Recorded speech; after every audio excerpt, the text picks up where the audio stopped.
Salut les amis, salut. Eh bien, ça faisait longtemps. Disons que j'ai eu un petit problème de PC, il a rendu l'âme, mon PC, mon ordinateur que je tenais tard. Disons qu'il a rendu l'âme, c'est pour ça que j'étais pas très présent.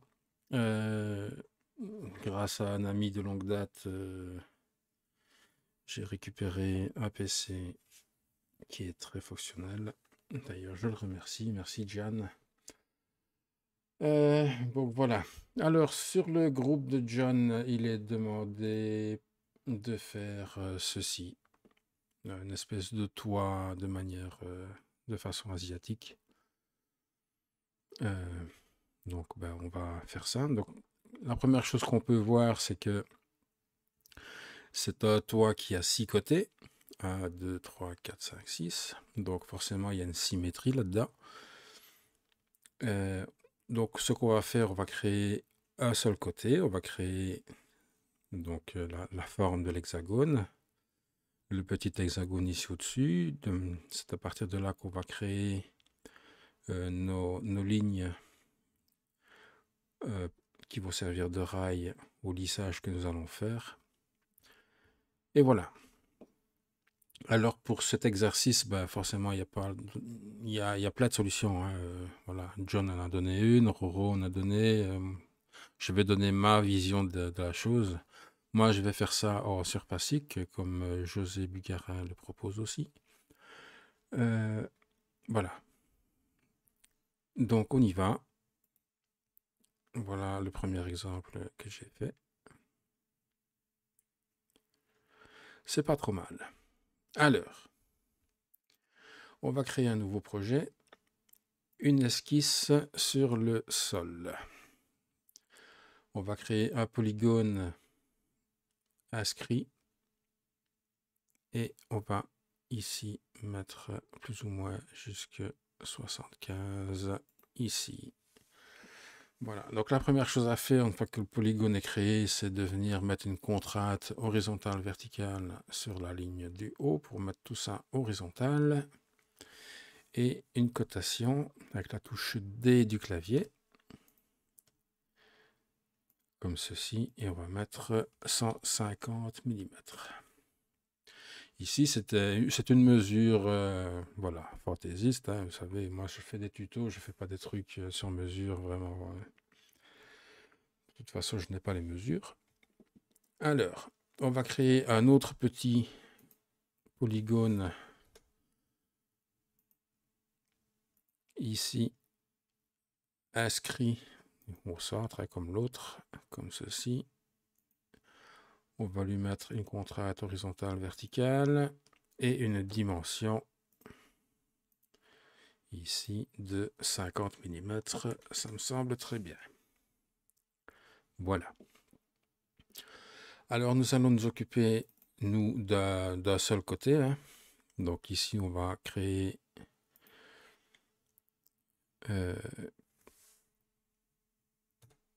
je vais créer les lignes à partir du centre. Voilà, comme ceci.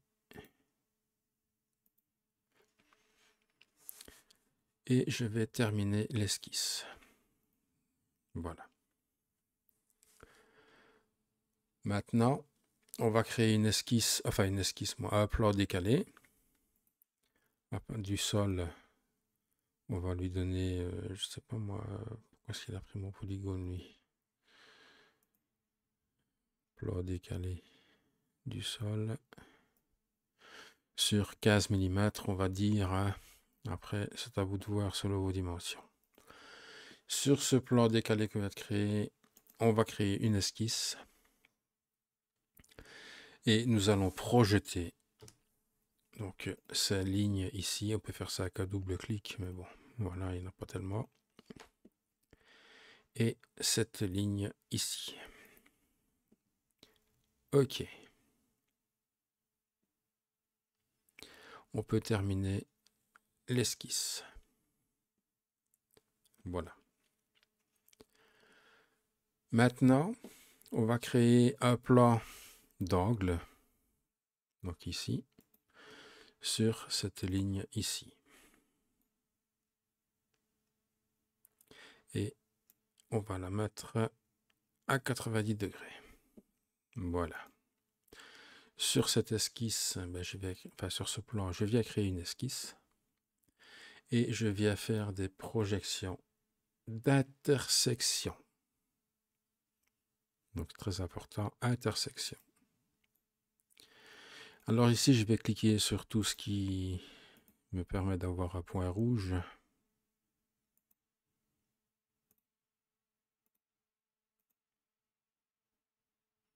Voilà.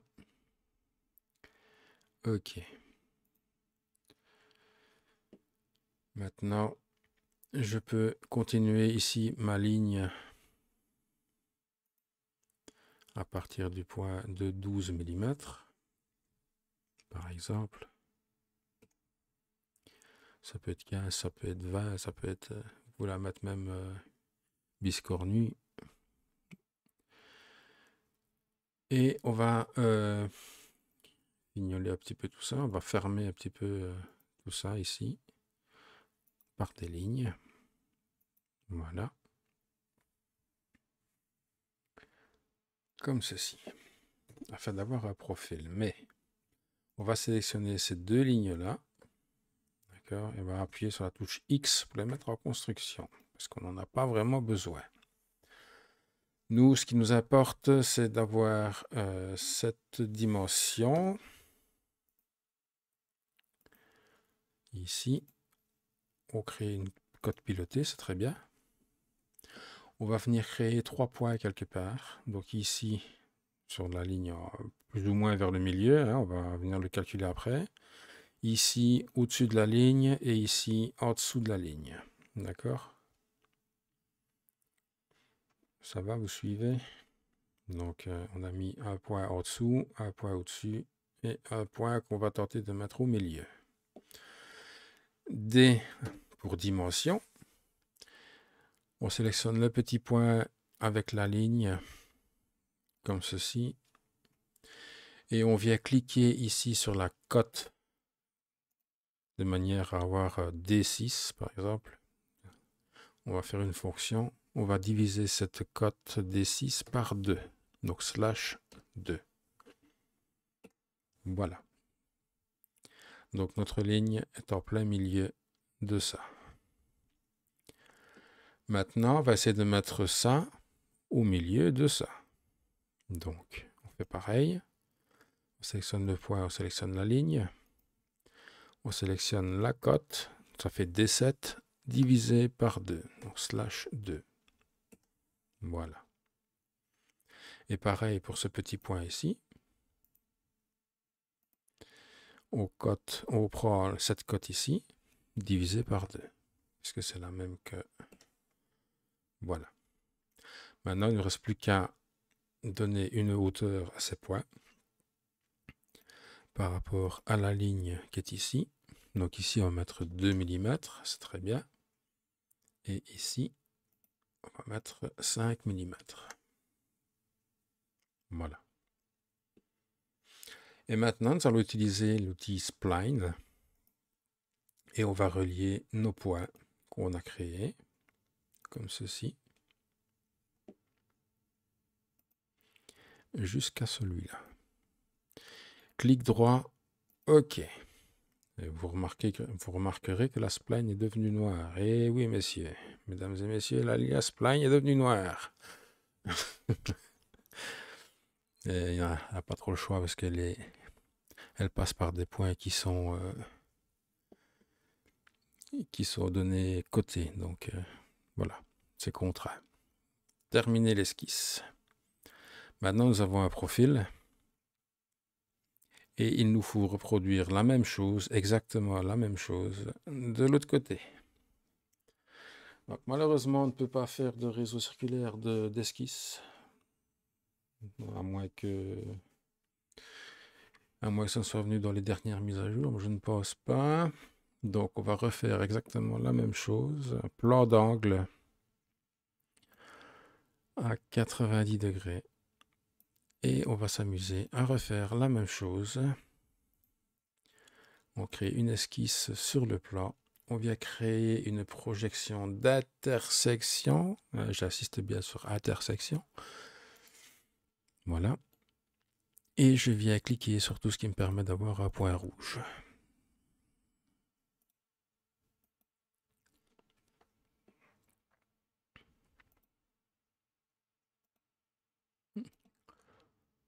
Voilà. Ok. Maintenant, je peux faire une projection normale de ma ligne qui est ici au-dessus et celle-là. Bon, quoique non, je n'ai pas besoin. Je n'ai pas besoin. Je vais faire ma ligne avec ma ligne. Alors, ici, de ce point-là à ce point-là, ok, et je continue de 12 mm. Comme on a fait de l'autre côté. D'accord? Alors, je reprends mon outil ligne, comme ceci et comme ceci. Maintenant, j'ai un profil qui est fermé. Mais, comme tout à l'heure, cette ligne-ci contrôle cette ligne-là. X, je la mets en construction, parce que j'en ai pas besoin, sauf pour mettre les dimensions des points. Et on va placer des points ici et au milieu, plus ou moins. Voilà, donc on va tenter maintenant de mettre des dimensions. De ça à ça, on ne touche à rien, de toute façon on est piloté, donc c'est très bien. On ne peut pas toucher la mesure. Alors, de ça à ça, comme tout à l'heure, on clique sur la dimension, on la divise par 2. De ça à ça, on clique sur la dimension qu'on vient de créer, divisé par 2. Voilà. Pareil pour celle-là. Non. Bon. On peut la laisser. On va la mettre à 5 comme de l'autre côté. Alors, on reprend du point jusqu'au point. On prend la cote qui est ici, on la divise par 2. Voilà. Et de là à là, nous avons 2 mm comme ceci. Voilà. Donc maintenant qu'on a créé nos cotations, on va mettre notre spline et on relie simplement nos points qui sont ici comme ceci. Clic droit, OK. Terminer l'esquisse. Voilà, voilà.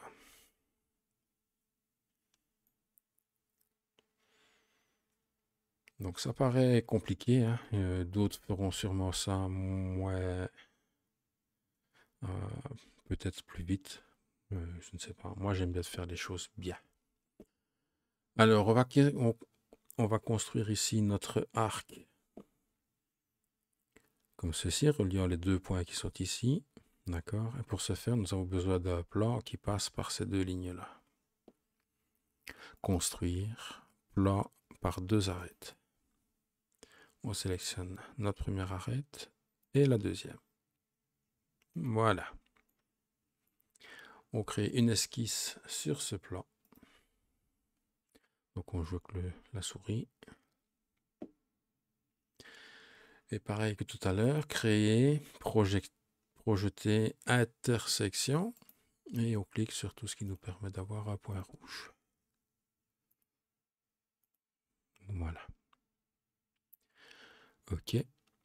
Et maintenant, on va faire une projection de ligne normale, donc P du clavier. Et on va projeter cette ligne. Voilà. Bien qu'elle ne nous serve pas à grand chose, mais bon.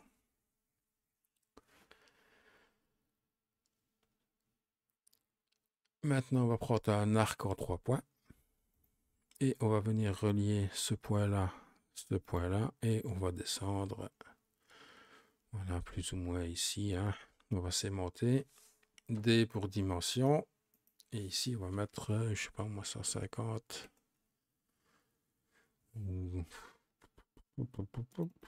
Qu'est-ce que j'avais mis, moi? 115. Ouais, 115. Voilà. Terminer l'esquisse.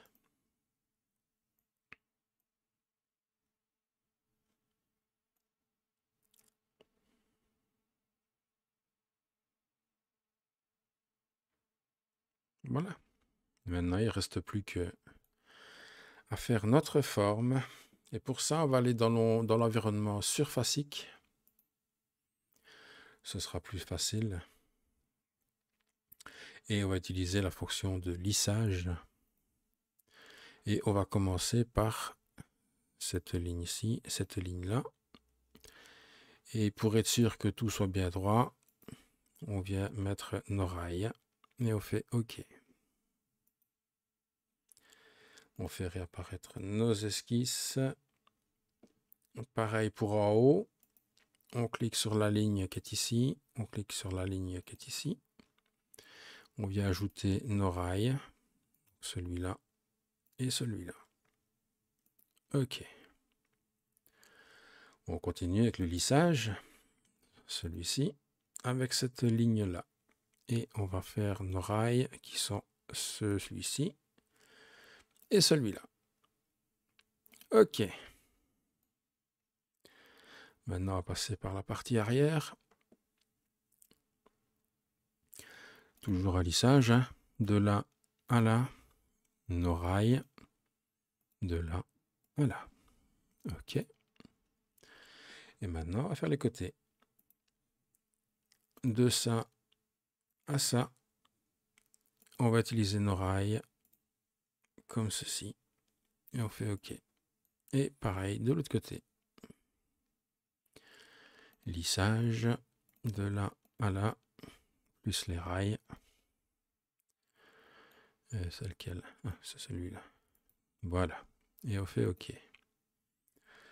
Voilà. On a terminé. On peut cacher nos esquisses. Ici, on remarque que deux faces sont inversées.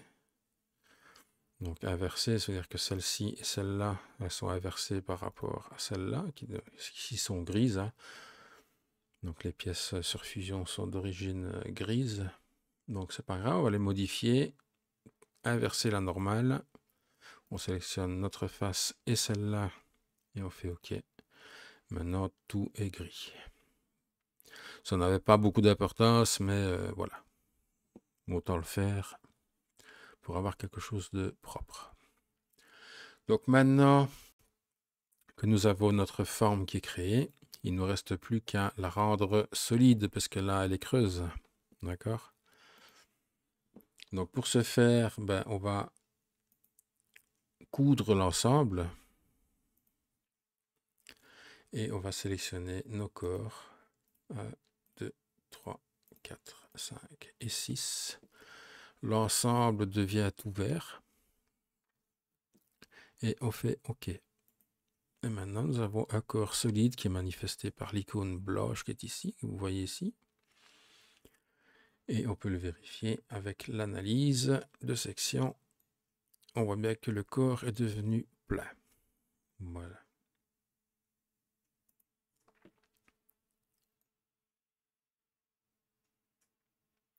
Et bien voilà, on repasse en mode solide et on va faire un réseau circulaire. De quoi? Bah, du corps qu'on vient de créer. L'axe, c'est l'axe Z. Et on va en demander 6. On fait OK.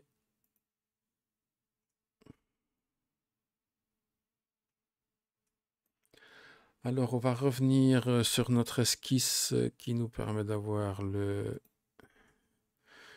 l'hexagone qui est ici au-dessus. On va faire une extrusion. Extrusion en deux côtés. Voilà. Le premier côté, on va lui mettre, manifesté par la flèche bleue qui est ici, on va lui mettre, je sais pas moi, 1,5.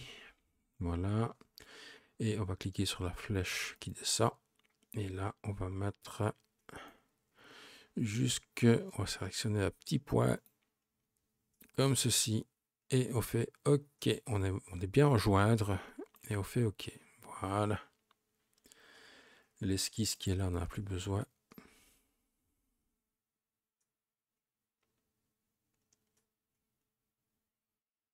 Voilà. Maintenant, on va faire le toit, enfin la cheminée, comme je sais pas comment on peut appeler ça. On va créer une esquisse sur ce plan-ci. Voilà. On va créer une projection avec la touche P du clavier. Et on va venir projeter cette surface pour avoir la ligne en rouge. Et on fait OK. Maintenant, nous avons notre ligne qui est manifestée en mauve ici. On se remet sur Regarder. Et on va sélectionner ici l'outil ligne à partir du point d'origine. Et on va monter comme ceci. Escape. Cette ligne, on la transforme en trait d'axe. Pas en trait de construction, bien que vous pouvez aussi, mais trait d'axe c'est mieux, vu qu'on va faire une révolution après. Voilà. On prend une ligne. On va donner 4 mm par exemple. Et si on veut que les choses soient bien faites, eh bien, on met les trucs des 70 mm, c'est très bien.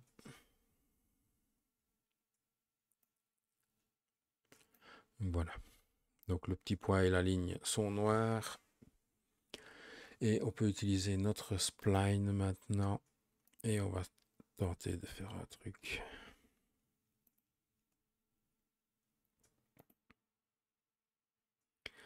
Comme ceci. On va s'arrêter sur notre ligne qui a été projetée. Et on fait OK. Maintenant, nous avons un profil. On peut terminer l'esquisse. Maintenant, à vous de voir le profil que vous voulez. Hein. Si vous voulez donner des dimensions bien spécifiques, voilà. Vous pouvez le faire. Terminer l'esquisse. Et on va la sélectionner. Et on va faire une révolution. Voilà. OK. Et nous voilà avec notre toit façon asiatique. Voilà, voilà. J'espère que vous vous en tirerez avec mes explications, qui sont parfois un petit peu bancales. Enfin voilà. Bon amusement, bonne modélisation à tous et à toutes. Et à bientôt. Ciao, ciao.